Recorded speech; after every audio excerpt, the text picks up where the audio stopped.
ખ્રિસ્તી ધર્મમાં ઈસ્ટર પર્વને વિશેષ મહત્વ આપવામાં આવે છે.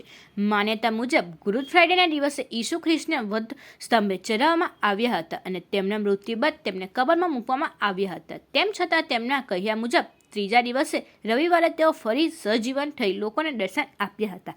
આ ઘટનાની યાદમાં ખ્રિસ્ત ઉઠ્યો છે. તેની યાદમાં વિશ્વભરમાં ખ્રિસ્તી વિશ્વાસીઓ ઈસ્ટર તરીકે આ પર્વની ઉજવણી કરે છે.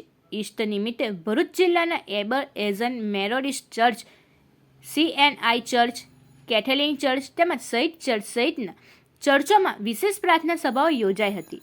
વિશ્વાસીઓ નવા પોશાકો પહેરી ચર્ચોમાં હાજરી આપી ઈસુની સ્તુતિ આરાધના કરી અને સમાજમાં પ્રેમ, શાંતિ અને ભાઈચારો વધે તેવી પ્રાર્થનાઓ કરી હતી. આ રીતે ભરૂચ જિલ્લામાં ઈસ્ટર પર્વ ધાર્મિક ભાવનાઓ અને ઉત્સાહ સાથે ઉજવાયો હતો. મારું નામ રેવરન્ડ જગદીશ ખ્રિસ્તી છે અને હું ભરૂચ એબેનેઝર મેથોડિસ્ટ ચર્ચમાં ધર્મગુરુ તરીકે સેવા આપું છું.